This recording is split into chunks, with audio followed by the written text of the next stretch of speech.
అందుకే నేను మీకు ఎప్పుడు చెప్తా, ప్రజలు ఎంతమంది వచ్చారని చూడొద్దు, దైవ సన్నిధి నీ ఇంటికి వచ్చిందో లేదో చూడు. ఆమేన్. కొంతమంది బాధపడతారు, వండి పెట్టినాం సార్. చాలామంది వస్తారు, వండి పెట్టిన నష్టంలో ఇంకో పూటకు తినొచ్చు. కానీ ప్రభు సన్నిధిని కోల్పోతే మరలా సన్నిధిని నువ్వు సంపాదించుకోవడము చాలా కష్టం. అందుకే మనం ఏ బోధ మీద ఉండాలి? నేర్చుకున్న బోధ. మనల్ని రక్షణలోకి నడిపించిన ఎవడన్నా నీ దగ్గరికి వచ్చి, అమ్మా నువ్వు దేవుని నమ్ముకు నువ్వు బాగుపడతావు అని ఎవడన్నా చెప్పాడా? నీకు చెప్పలేదు కదా. ఆయన ఎటువంటి వాడు, ఆయన స్వభావం ఏంటో, ఆయన గుణగణాలేంటో, ఆయన ఎటువంటి కార్యములను చేయగలిగిన వాడో ఎరిగే కదా నువ్వు వచ్చింది. ఏమన్నా బలవంతంగా తీసుకొచ్చారా రేచల్ నిన్ను? తిరుపతమ్మ, రేచలమ్మ, తిరుపతమ్మను రేచలమ్మగా ఎవరిని తీసుకొచ్చారా? ఎవరు తీసుకురాలే? ఎవరు తీసుకొచ్చారు చెప్పండి? దేవుడే. Hallelujah, hallelujah, hallelujah. Happy Christmas. అబ్బో ఎంత ఊపులో ఉన్నారు, ఎంత ఊపులో ఉన్నారు. తూర్పు దేశపు జ్ఞానులు లేఖనములను పరిశీలించి తెలుసుకున్నారు. ఏమని? ఒక రాజకుమారుడు ఈ భూమి మీద పుట్టాడు, పుట్టాడు ఏదన్నా. ఇప్పుడు ఆ లేఖనాలు పరిశీలించుకుని హేరోదు రాజు దగ్గరికి వచ్చేపాటికి ఎన్ని సంవత్సరాలు అయ్యింది చెప్పాలా? ఎన్ని సంవత్సరాలు అయ్యింది? ఇవేమీ తెలియదు. Happy Christmas, merry Christmas, merry Christmas. అవునా? ఆయన ఒక్కడాని కాదు, మీ అందరికీ చెప్తున్నా. ఏ రోజు రాజు ఏమన్నాడో తెలుసా? 2 సంవత్సరాల లోపల పిల్లలందరినీ చంపేయండి అన్నాడు. అంటే వీరికి తెలిసి పరిశీలించుకుంటూ ఏ రోజు దగ్గరికి వచ్చేప్పటికి ఎన్ని సంవత్సరాలు? దగ్గర 2 సంవత్సరాల దగ్గర అవుతుంది. విచిత్రం ఏంటో తెలుసా? ఎందుకు వింతైన తారక, ఎందుకు అది అద్భుతమైన తారక తెలుసా?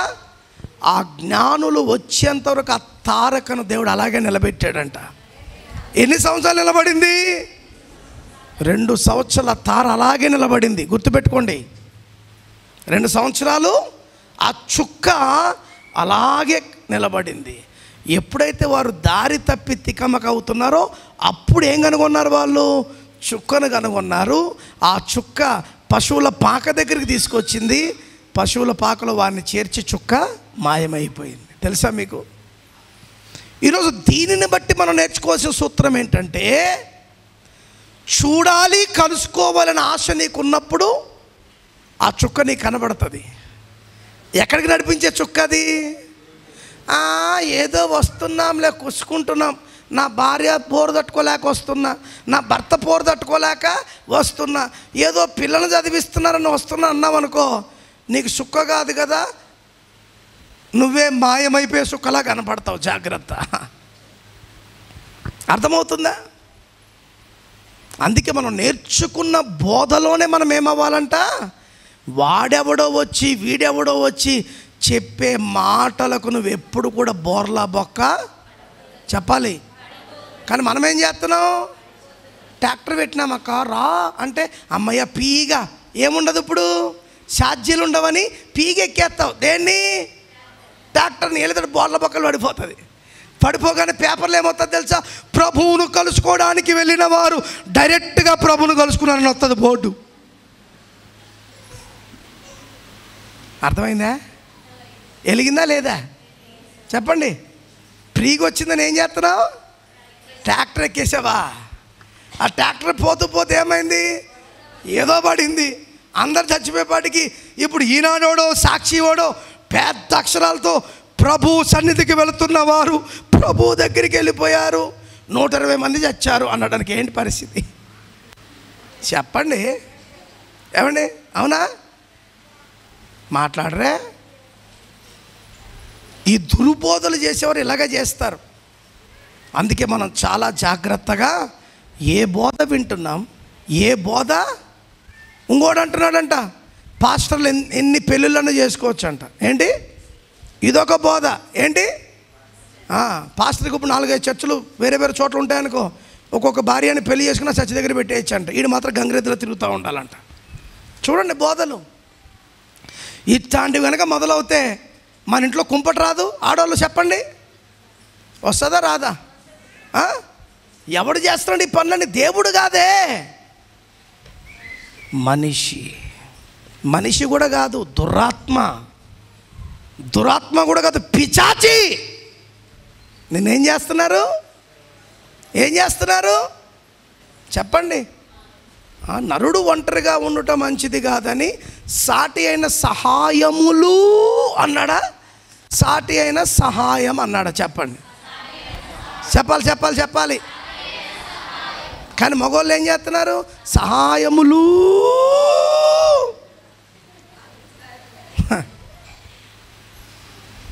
జాగ్రత్త. వాక్యం బాగా ఈను. మనం ఎవరమంట? దేవుని ఆలయం అయి ఉన్నాం. ఈ ఆలయమును ఏలుబాటు చేయవలసింది దేవుని మాట ఒక్కటే. హల్లెలూయా, హల్లెలూయా. గలతీయులకు రాసిన పత్రిక 1వ అధ్యాయం 6వ వచనం చదువుకుందాం. క్రీస్తు కృపను బట్టి మిమ్మును పిలిచిన వానిని విడచి భిన్నమైన సువార్త తట్టుకు మీరు ఇంత త్వరగా తిరిగిపోవుట చూడగా నాకేమవుతుంది? ఎవరంటున్నారు ఈ మాట? పౌలు గారు. గలతీ సంఘం కూడా ఎట్టుందంట? ఎవడి మాట వింటే ఆడవైపు తిరిగిపోతుందంట. ఇప్పుడు ఏమన్నాడు అపోస్తలుడైన పౌలు గారు అక్కడ? క్రీస్తు కృప, ఆయన కృప లేకపోతే మానవుని జీవితంలో ఏమీ లేదు. హల్లెలూయా చెప్పరా? హల్లెలూయా. హల్లెలూయా చెప్పడం తప్పు కాదు. హల్లెలూయా అంటే దేవునికి మహిమ కలుగును గాక. దూతలు కూడా దేవునికి మహిమ కలుగును గాక అనాలా. ఒకడు తెలివైనోడు ఏమని ఎత్తున్నాడు తెలుసా? నువ్వు దేవునికి మహిమ అని, దూతలు కూడా దేవుని. ఎవరిని అనాలంటే దేవునికే మహిమ. నిన్ను సృష్టించింది ఎందుకు? దేవుడు ఆయనను మహిమపరచడానికే, ఆయన ఘనపరచడానికే. దేవునికి స్తోత్రం. హల్లెలూయా, హల్లెలూయా. ఇప్పుడు ఏమంటున్నాడు? క్రీస్తు కృపను బట్టి మిమ్మును పిలిచిన వానిని. చూడండి, ఎంతోమంది సంఘాల్లో బాప్తిసం తీసుకుంటారు, ఎంతోమంది బలంగా ఉంటారు. కొన్ని రోజులకు వారు ఏమవుతారు? జారిపోతూ ఉంటారు, పడిపోతూ ఉంటారు. ఏమి? కొత్త బోధ, కొత్త సంఘం, కొత్త యాశాలు, కొత్త రంగులు, కొత్త ఆర్భాటాలు. ఒక సంఘం ఉంది, చచ్చిపోతే పెట్టిస్తాడంట, పెళ్ళైతే తాళిస్తాడంట, బర్త్డే అయితే చెప్పండి కేక్ ఇస్తాడంట. నేను ఒక మాట చెప్తాను, నీ ఇంట్లో నీ తల్లో తండ్రో చచ్చిపోతే పెట్టి తెచ్చుకోలేని దుస్థితిలో ఉన్నావా నువ్వు? అంటే ఇటువంటి ఎరలు వేసి మనుషులను. ఇప్పుడు అదే అంట, ఎరా కనీసం చచ్చిపోతే పెట్టి తెచ్చుకున్న డబ్బులు కూడా నీ దగ్గర లేవా? ఒకవేళ సంఘానికి వచ్చే ఎవరి పరిస్థితిలో బాగాలేకపోతే కాపర్ దగ్గరికి వచ్చి ఇలా చేద్దామయ్య అంటే చేసుకోవచ్చు, మనం కూడా, తప్పు లేదు. ఏమంటున్నాడు? చచ్చిపోతే పెట్టిస్తా, శవం మీద కప్పడానికి గుడ్డిస్తా, కంపు రాకుండా కొట్టడానికి సెంటిస్తా, పెళ్ళైతే చెప్పండి తాలిస్తా, పూలు పంపుతా, అమ్మా బట్టలు కొనిస్తా. మా మరియమ్మ లైన్లో ఉంది. ఏం కొనిస్తా? ఇవన్నీ భిన్నమైన బోధలు కాదా? చెప్పండి, అవునా కాదా? అవునా కాదా? వస్తే భోజనాలు పెట్టమని ఎవడన్నా అడిగాడా? మరి కుటుంబానికి 10,000 లాగుతున్నాడు, మళ్ళీ లాగి ఏమంటాడో తెలుసా? 10,000 ఇచ్చామని 5 మంది 6 మంది రావద్దు, ఇద్దరిద్దరే రండి. ఏంటిది? అడుక్కోవడం ఎందుకు, చేయడం ఎందుకు? ఇప్పుడు నువ్వు పెట్టమని ఎవడు అడిగాడా? పెట్టకపోతే ఎందుకు పెడతాలేదని ఎవడైనా అడిగాడా? అడుక్కునేదా బోధ? అడుక్కునేదా దేవుని సన్నిధి? చెప్పండి, అడుక్కునేదా? కానీ ఈరోజు సంఘం అనగానే ఏం చేస్తున్నారు? అడుక్కునే సంఘముగా చేయలే, అడుక్కుంటున్న సంఘముగా చెయ్యట్లే. తెర మీద బోధ. సంఘములు కట్టడము తప్పు కాదు. సంఘము ఎక్కడ కట్టాలో తెలుసా? సంఘము లేని చోట సంఘము కట్టాలి. రక్షణ లేని చోట రక్షణను కల్పించుకుని సంఘము కట్టాలి. ఉన్నవారిని దోచుకునే దొంగ బోధకుడు అయిన నీవు అది నిజమైన సంఘమా? నిజమైన సంఘమా? ఏడుస్తున్నాడు అపోస్తలుడైన పౌలు గారు. ఓ గలతీ సంఘమా, ఏం చేస్తున్నారు మీరు? కృప చేత రక్షింపబడి ఇప్పుడు వాడట్ట వీడట్టని కొత్త బోధల వైపు మీరు తిరుగుతున్నారు. చూడండి, మరొకసారి చదవండి, ఎంత బాగా రాస్తున్నాడు. క్రీస్తు కృపను బట్టి మిమ్మును పిలిచిన వానిని. ఎవరిని విడుస్తున్నావు? ఎవరు పిలిచారు? నన్ను దేవుడు పిలిచాడు, నన్ను దేవుడు ఇక్కడ స్థాపించాడు, నిన్ను దేవుడు పిలిచాడు. అందుకే నువ్వు సంఘముగా ఇక్కడ కట్టబడ్డావు. ఇప్పుడు ఏం చేస్తున్నామంట మనము? భిన్నమైన సువార్త తట్టు. ఈ సువార్తలు ఏం చెప్తున్నాడు? నువ్వెన్ని పాపాలు చేసినా పర్లేదు, ఎన్ని పెళ్ళిళ్ళు చేసుకున్నా పర్లేదు. చెప్పండి, అవునా కాదా? మీరు మాకు 10,000 ఇచ్చి చూడండి, మీకు 1,00,000 దేవుడు ఇస్తాడు. యేసయ్య ఎక్కడ అడుక్కున్నాడా? చెప్పండి, యేసయ్య ఎక్కడ అడుక్కున్నాడా? ఒరే, పెట్టలేని స్తోమత లేనప్పుడు పెట్టొద్దు. ఎవడు పెట్టమని అడుగుతున్నాడు నిన్ను? మీకు అర్థమవుతుంది నేను చెప్పేది. ఇప్పుడు సంఘం కదా, ఇప్పుడు ఒక చోట ప్రార్థన పెట్టాలనుకున్నాం. ప్రార్థన ఎవరు పెట్టాలనుకున్నాం? మన సంఘం పెట్టాలనుకున్నాం. అప్పుడు ఏం చేయాలా? సంఘముతో మాట్లాడుకుని మీరు ఇంటింటికి తీసుకోండి, మనం ఇది సువార్త నిమిత్తమై వాడి సువార్త పెడదామని పెట్టాలా? అవునా కాదా? క్లారిటీగా అర్థం చేసుకున్నాను. ఎవరిని ఏమంటలేదు. మాట్లాడుకుని స్తోమత ఉంటే పెట్టాలి, లేకపోతే వచ్చే సంవత్సరం చూసుకుందాంలేండి సార్ అని అన్నా. ఈరోజు మీటింగులు పెడుతున్న వాళ్ళందరూ మేము విశ్వాసముతో కూడికలు పెడుతున్నాం, మీ విలువైన కానుకలు మాకు ఇవ్వండి అంటున్నారా లేదా? చెప్పండి. ఇంకా తెలివిగా ఏం మాట్లాడుతున్నారు తెలుసా? నేనంటే మీకు బాగా ఇష్టము, నాకు తెలుసు, నా మీద భారము కాకుండా మీరు కానుకలు వేస్తారని. ఎందుకు? ఇప్పుడు కానుకల సమయం వచ్చింది, పట్టు, ఎవడికి తోచింది ఆడికి ఇస్తాడు. అవునా కాదా? చెప్పండి. ఇప్పుడు 30 లక్షలు 40 లక్షలు పెట్టి నువ్వు ప్రార్థన పెట్టకపోతే దేవుడు ఎండా? చెప్పండి. ఇప్పుడు బోధకులు ఎలా తయారయ్యారు తెలుసా? మా చర్చికి వస్తారా అంటే ఎంతమంది వస్తారని అడుగుతున్నారు. ఏంటి? యూట్యూబుల్లో చూసే సొంగగారు చేస్తారు కదా వాక్యాలకి, అయ్యగారులే వాక్యాలు బాగున్నాయని ఎవరన్నా సంఘానికి పిలిచారనుకో, ఎంతమంది వస్తారు అంట. ఫస్ట్ ఏం మాట చెప్పండి అందరూ?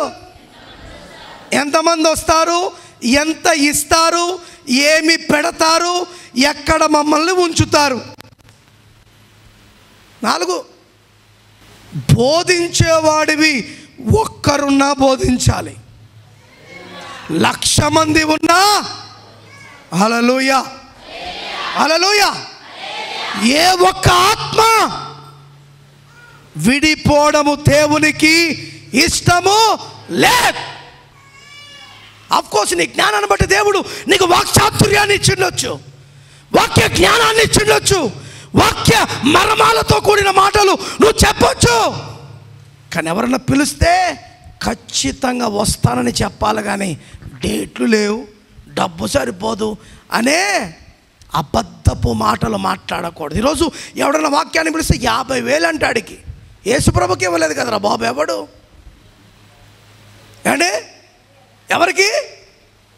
మళ్ళీ అయ్యగారికి కారు ఉండాలి, అయ్యగారికి రూమ్ తీయాలి, రూమ్లో ఏసీ ఉండాలి, కాఫీ మిషన్ ఉండాలి, ఇంకా వేడి నీళ్ళ హీటర్ ఉండాలి. ఇవన్నీ ఉంటే కానీ వాడికి వాక్యం రాదు. దేవుణ్ణి బజార్లో పెట్టుకుని నువ్వు అమ్ముకోట్లే? చెప్పండి, అమ్ముకోట్లే? ఒకవేళ ఆశగా ఉంటే నేను ఇప్పుడు రాలేను కానీ ఖచ్చితంగా వచ్చే నెల వస్తానని చెప్పి వెళ్ళు. ఆ చిన్న సంఘాన్ని నువ్వు ఆశీర్వదించడాన్ని బట్టి ఆ సంఘం ఎంతగానో ప్రోత్సహించబడుతుందండి.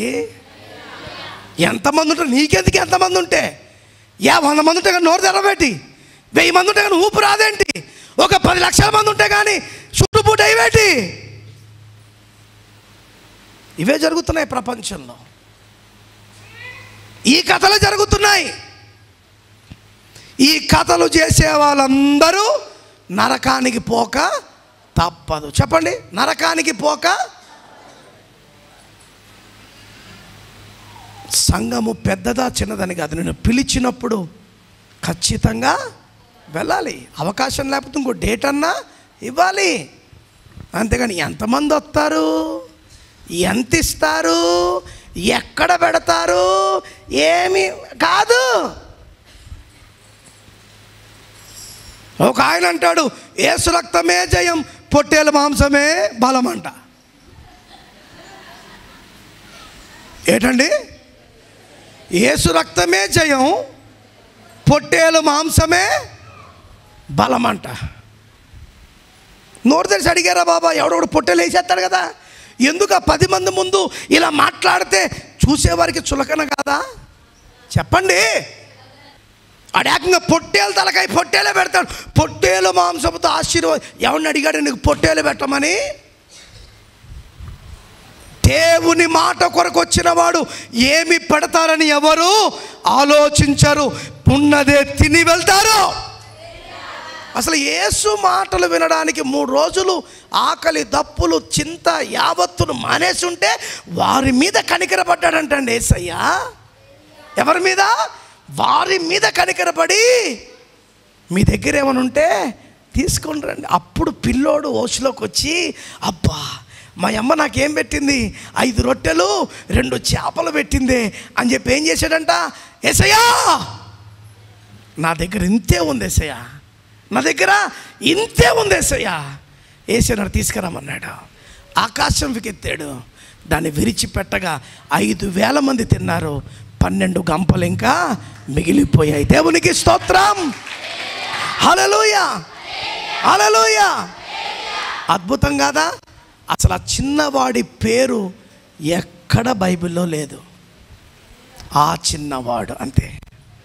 ఈరోజు మనం ఒక 100 మందికి భోజనాలు పెడుతున్నామంటే నా పేరు చెప్పాలా, నేను ఎంత ఇచ్చినానో. ఇదేమన్నా జాతర అనుకుంటున్నామేంటి? సిట్టీలేసి రాసి చెప్పడానికి. రేచల్ 1116 ఇచ్చింది క్రిస్మస్ పండగని, నయోమి 10,116 ఇచ్చిందని చెప్పడం జాతర? ఈ స్పీకర్లు కూడా బహుమతి ఇచ్చారు వేరేవారు. ఏంటి? స్పీకర్లు గిఫ్ట్ ఇచ్చారు ఒక్కొక్కరు.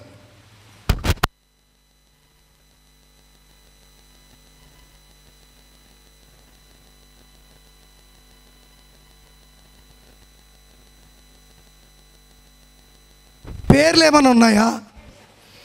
అదే వేరే చర్చిలో చూడండి, గిఫ్టెడ్ బై మురళి అంబేద్కర్ నగర్. అబ్బో,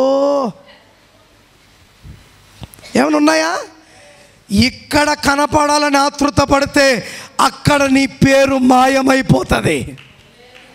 అర్థమవుతుందా? ఏమవుతుంది? మాయమైపోతుంది. ఇది కూడా ఒక రెడ్డిస్ ఫ్యామిలీ ఇచ్చింది మనకి చర్చికి. అలా పేరేమన్నా ఉందా?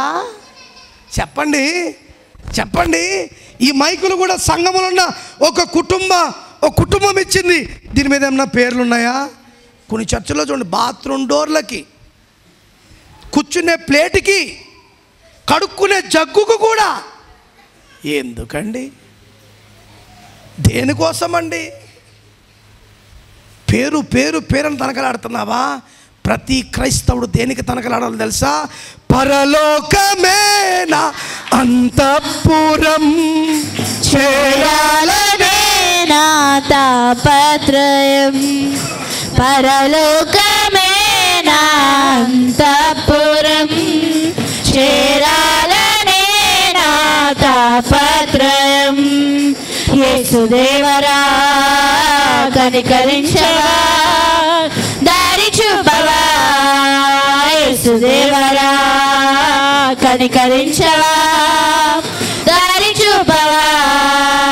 పరలోకమేనా అంతఃపురం, చేరాలనే నా తాపత్రయం. స్వల్పకాలమే ఈ లోక జీవితం, మా భవ్య జీవితం మహోజ్వలం. స్వల్పకాలమే ఈ లోక జీవితం, మా భవ్య జీవితం మహోజ్వలం. మజిలీలు దాటే మనోబలం, నీ మహిమ చూసే మధురక్షణం. మజిలీలు దాటే మనోబలం, నీ మహిమ చూసే మధురక్షణం. వీక్షించు కన్నులు విశ్వాస జీవితం నాకు ఇయ్యవా. వీక్షించు కన్నులు విశ్వాస జీవితం నాకు ఇయ్యవా. పరలోకమేనా అంతఃపురం, చేరాలనే నా తాపత్రయం. పరలోకమేనా అంతఃపురం, చేరాలనే నా తాపత్రయం. మోకాళ్ళ జీవితం, కన్నీటి అనుభవం నాకు ఇయ్యవా. మోకాళ్ళ జీవితం, కన్నీటి అనుభవం నాకు నిర్వా. పరలోకమేనా అంతఃపురం, చేరాలనే నా తాపత్రయం. బోలో క్రీస్తు మహారాజుకి. హల్లెలూయా, హల్లెలూయా, హల్లెలూయా. సంఘములు ఎందుకు తిరిగిపోతున్నాయి? ఎందుకు దుర్బోధల వైపు వెళ్ళిపోతున్నాయి? కారణం ఏంటో తెలుసా? వీక్షించే కళ్ళు లేవు, విశ్వాస జీవితము లేదు, మోకాళ్ళ జీవితము లేదు, కన్నీటి ప్రార్థన లేదు. అందుకే సంఘాలు ఏమవుతున్నాయి? తిప్పబడుతున్నాయి, మలచబడుతున్నాయి. ఏ కృప చేత నువ్వు పిలవబడ్డావో, ఏ కృప చేత నువ్వు రక్షణలోకి వచ్చావో, ఆ రక్షణను విడిచిపెట్టి వెళ్ళిపోతున్నావంటే కారణం వీక్షించే కన్నులు. ఏం చూస్తున్నావు? ఏ విశ్వాసముతో ఉన్నావు? ఈరోజు చాలామంది అంటారు, నేనే మొట్టమొదటిగా ఈ ఊరిలో విశ్వాసిని. మరి ఈరోజు ఏమయ్యావు? చర్చికి వెళ్ళకుండా ఇంట్లో దిమ్మడి గుమ్మడిలా కూర్చున్నావు, గుమ్మడికాయలా కూర్చున్నావు. ఏమంటే పాస్టర్కి నాకు పడతలేదు. ఏంటి? చెప్పండి. ఇప్పుడు నేనంట అప్పుడు విశ్వాసం అలాగుంది, మరి ఇప్పుడు విశ్వాసం ఏమైంది? నువ్వు పాస్టర్ కొరకు వెళ్తున్నావు, దేవుని కొరకు వెళ్తున్నావా? చెప్పు. దేనికోసం వస్తున్నావు ప్రార్థనకి? దేవుని మాట కొరకు రావాలి, దేవుని కార్యముల కొరకు రావాలి. నిన్ను అన్నోడు ఏమన్నానని, ప్రభా నువ్వు చూస్తున్నావని దేవుని చేతికి అప్పగించే దమ్ము ఉండే విశ్వాసిగా నువ్వు దేవుని దగ్గరికి. మనం ఇట్లా ఈ చర్చి కాకపోతే ఇంకో చర్చి ఉంది, ఈడికి కాకపోతే కర్నూలు కాకపోతే హైదరాబాద్ కాకపోతే గంగలోకి దూకు, నాకెందుకంట? బలపరచబడాలంటే రా. కుళ్ళు కుతంత్రము, నాశనమును పెట్టుకుని రావద్దు. ఎటు కాకుండా పోతావు నువ్వు, జాగ్రత్త. అందుకే సంఘం ఎప్పుడు దేనికోసం చూడాలా? పరలోకము కోసము చూడాలా. పరలోకమే నా అంతఃపురం చేరాలనేదే నా త్రాపత్రం. అప్పుడప్పుడు నన్ను పిలుస్తారు వాక్యాలు చెప్పడానికి, వాళ్ళకు తోచింది ఇస్తారు. ఒక్కోసారి నేను వెళ్ళిన దూరానికి నా కారు పెట్రోల్ కూడా సరిపోదు, కానీ నేను బాధపడిన ఎందుకో తెలుసా? వారి విశ్వాసము ద్వారా ఒక 10 మంది కన్నా సువార్త ప్రకటింపబడింది. పోతే పోయా దేవుని కొరకు. మనం దేవుని కొరకు ఖర్చు పెడితే దేవుడు తిరిగి మరలా మనకు ఇస్తాడు. ఆ మనసు ఉంది ఎవరికన్నా? ఆ మనసుందా? అందుకే ప్రతి సంఘము వీక్షించే కళ్ళును కలిగి ఉండాలంట. ఎవరి కోసం వీక్షించాలి? దేవుని కొరకు. విశ్వాస జీవితం ఉండాలంట. రెండోది మోకాళ్ళ జీవితం. ఎంతమంది మోకాళ్ళు వేస్తున్నారు? ఎంతమంది మోకాళ్ళు వేస్తున్నారు? మాట్లాడరే? ఎంతమంది మోకాళ్ళు వేస్తున్నారు? నీవు మోకరించి ప్రార్థన చేస్తేనే నీ జీవితము రక్షణలో బలముగా ఉంటుంది. నువ్వు మోకరించి ప్రార్థన చేస్తేనే నీ విశ్వాస జీవితంలో ముందుకు సాగగలుగుతావు, లేకపోతే నువ్వు ఏమీ చెయ్యలేవు. రెండోది కన్నీటి అనుభవం ఉండాలా. ఎవరి దగ్గర పడితే వాడి దగ్గర ఏడవడం కాదు, దేవుని దగ్గర ఏడవాలి. నీ కొరకు నిత్యము ప్రార్థన చేస్తున్న దైవ సేవకుల దగ్గర ఏడవాలి. మీ ఏడుపును బట్టి మేము దేవుని దగ్గర ఏడుస్తాం. అప్పుడు కరిగే కార్యములు కంటికి కనబడవు, చెవికి వినబడవు, హృదయానికి అగోచనముగా ఉంటాయి. దేవునికి స్తోత్రం.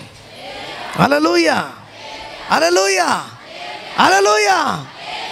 గలతీ సంఘము వలె దుర్బోధల వైపున వెళ్ళిపోతున్నావేమో ఆలోచించు, ఆలోచించు, ఆలోచించు, ఆలోచించు, ఆలోచించు.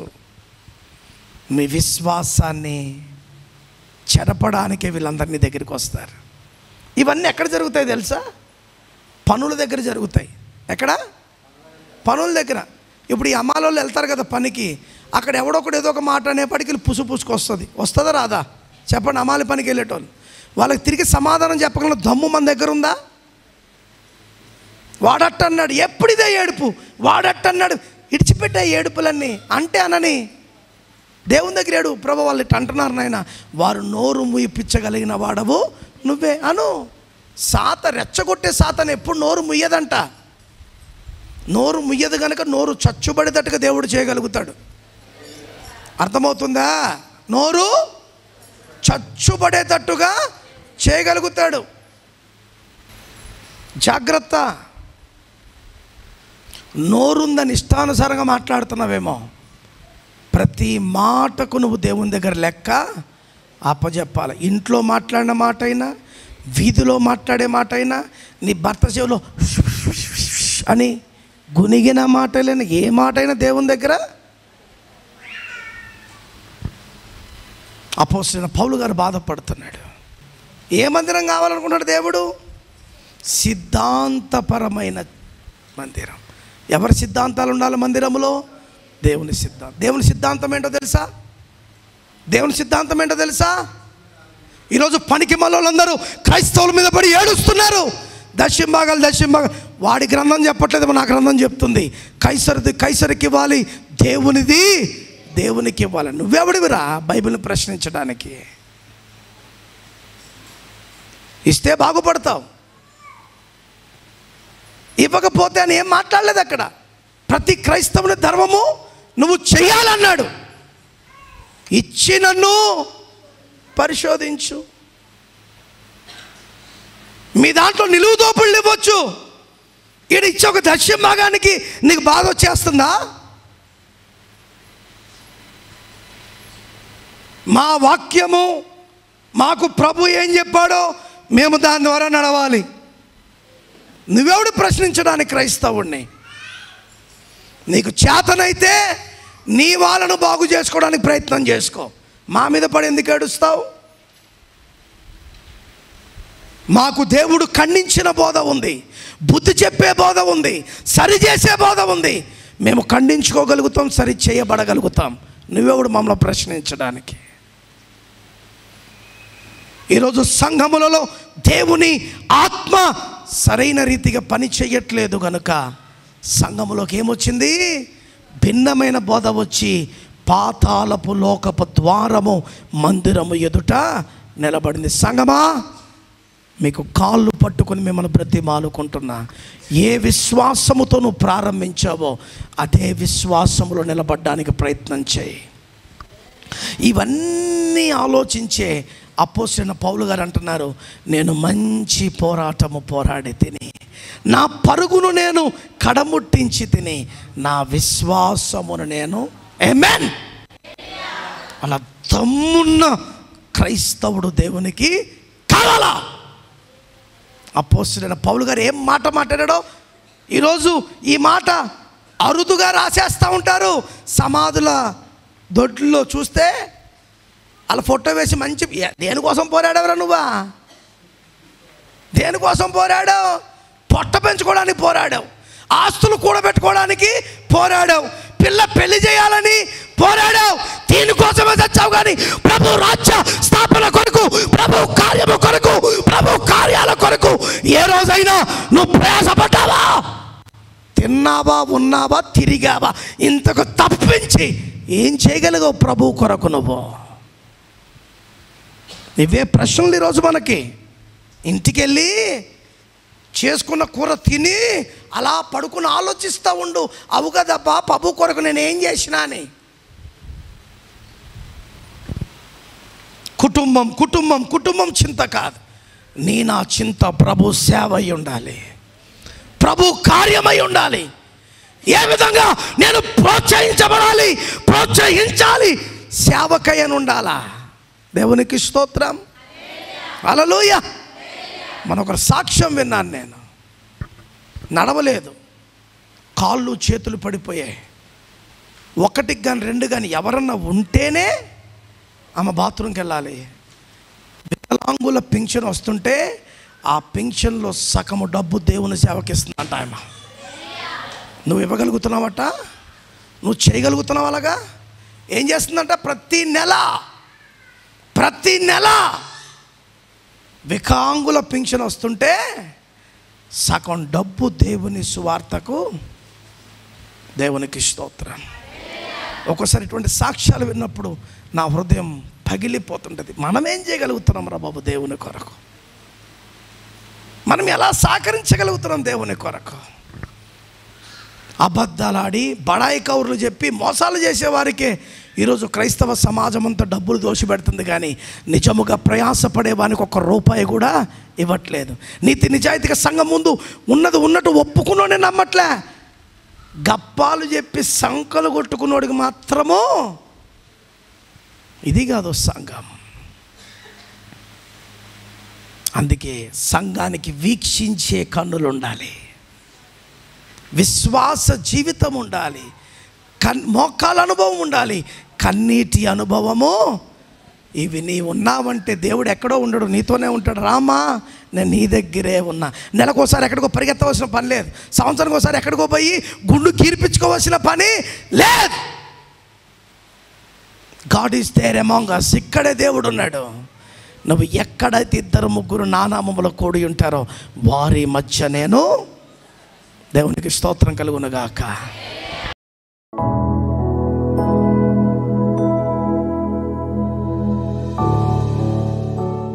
పరిశుద్ధుడా నీ పాదములకు స్తోత్రము నాయన.